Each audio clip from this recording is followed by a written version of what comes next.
একটি professional video তৈরি করতে কি লাগে? শুধু কি কাট কপি পেস্ট করলে কাজ শেষ?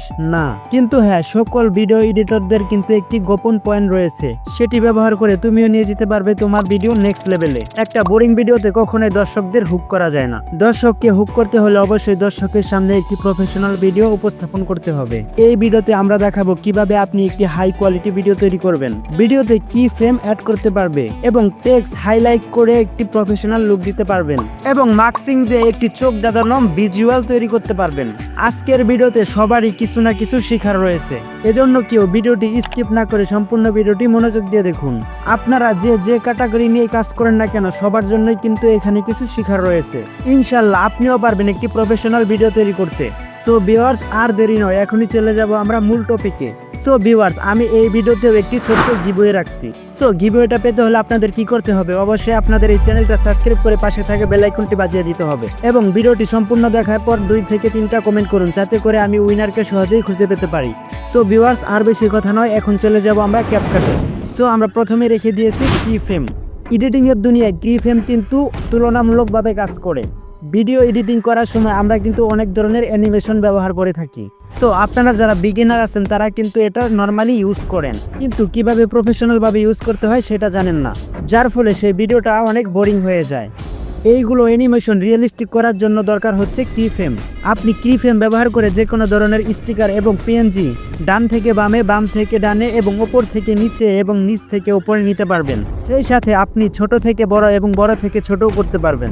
এক্সাম্পল হিসেবে কিভাবে কি ফ্রেম ব্যবহার করতে হয় সেটা আমি আপনাদের দেখিয়ে দিচ্ছি। আমরা ক্যাপকাটে আসার পর ওভারলিতে ক্লিক করে একটি পিএনজি অ্যাড করে নিব। সো এখান থেকে আমাদের পিএনজিটা স্ক্রিনে যতক্ষণ দেখাবে ততক্ষণ পর্যন্ত রেখে আমরা বাকিটা কাট করে নিব। এখন আমরা পিএনজির স্টার্টিং পয়েন্টে চলে আসব। তারপর আপনি উপরের দিকে লক্ষ্য করলে দেখতে পাবেন এখানে কিন্তু কি ফ্রেম অ্যাড করার জন্য একটি অপশন রয়েছে। আমি চাই এই পিএনজিটা যেন ডান থেকে বামের দিকে মুভ করে, তার জন্য এই পিএনজিটাকে বাম সাইডে রেখে দিব এবং একটি কি ফ্রেম অ্যাড করে নিব। দেন এখন আমরা পিএনজির এন্ড পয়েন্টে চলে যাব এবং এখন পিএনজিটা আমরা বাম সাইডে রেখে দেব। সো এখন আমাদের আর কোনো কি ফ্রেম ব্যবহার করতে হবে না, অটোমেটিক এখানে একটি কি ফ্রেম বসে যাবে। তো আমি যদি একটু প্লে করে দেখাই তাহলে কিন্তু দেখতে পারবেন পিএনজিটা কিন্তু একটি অ্যানিমেশনে পরিণত হয়েছে। আপনি চাইলে এই পিএনজিটাকে উপর থেকে নিচে এবং নিচ থেকে উপরে যে কোনোভাবে ইউজ করতে পারবেন। সো 2 নম্বরে আমরা রেখেছি টেক্সট হাইলাইট। যেমন ধরেন একটি আর্টিকেলের মাঝখানের অংশ হাইলাইট করে দর্শককে দেখাতে চান, তো সেটা কিভাবে করবেন? সো আপনাদের বোঝানোর জন্য আমি একটি আর্টিকেল এখানে অ্যাড করে নিলাম। সো আমি এখন চাচ্ছি আর্টিকেলের কিছু মাঝখানের অংশ আপনাদের হাইলাইট করে দেখাবো।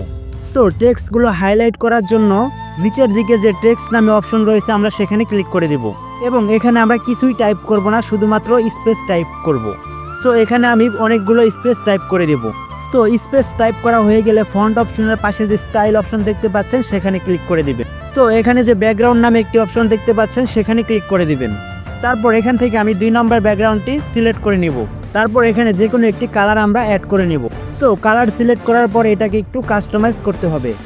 সো আমরা কালারটা একটু কমিয়ে দিব এবং টেক্সটটা আরও বেশি হাইলাইট করতে হলে আমাদের একটি অ্যানিমেশন দিতে হবে।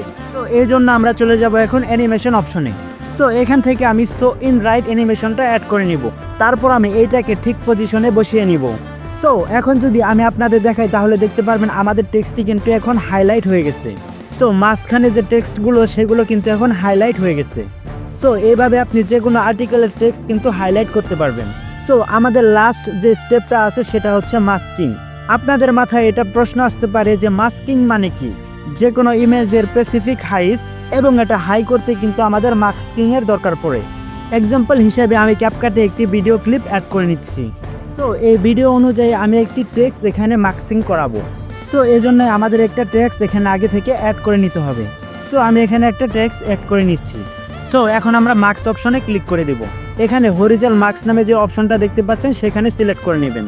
এখন দেখতে পাচ্ছেন স্ক্রিনে কিন্তু একটা লাইন চলে এসেছে। সো এই লাইনটার কাজ হলো আপনি এই টেক্সটটা যতটুকু রাখতে চান স্ক্রিনে ততটুকু কিন্তু রাখতে পারবেন। সো আপনি চাইলে এই টেক্সটটা কিন্তু হাফ করতে পারবেন এবং ফুলও রাখতে পারবেন। সো এখন আমি টেক্সটের মাস্কিংকে কিন্তু ইন্ট্রো পয়েন্টে নিয়ে আসবো। সো তারপর এখানে আমি একটি কি ফ্রেম অ্যাড করে নিব। সো এখন আমার ভিডিও অনুযায়ী কিন্তু আমরা এখন এটা আস্তে আস্তে অ্যাড করে নিব। এখন যদি আমি এটা প্লে করে দেখাই তাহলে দেখতে পারবেন ভিডিওর সাথে সাথে আমাদের যে টেক্সটটা সেটা কিন্তু একটা ইন্ট্রোতে পরিণত হয়ে গেছে বা অ্যানিমেশনে পরিণত হয়ে গেছে। আপনি যতই হাই কোয়ালিটি ভিডিও তৈরি করেন না কেন, আপনার ভয়েস যদি ভালো না হয় সেক্ষেত্রে কিন্তু আপনার ভিডিওতে কোনো ভিউ ইমপ্রেশন আসবে না। সো কিভাবে আপনি মোবাইল দিয়ে স্টুডিওর মতো ভয়েস ওভার করতে পারবেন সেটা নিয়ে কিন্তু আমাদের একটি ভিডিও রয়েছে। এখন স্ক্রিনে যে ভিডিওটি আছে আপনি চাইলে সেটা দেখতে পারেন। সো ভিউয়ার্স, আজকের ভিডিও এ পর্যন্তই। ততক্ষণ সবাই ভালো থাকবেন, সুস্থ থাকবেন। দেখা হবে অন্য কোনো নতুন ধামাকাদার ইন্টারেস্টিং ভিডিও নিয়ে।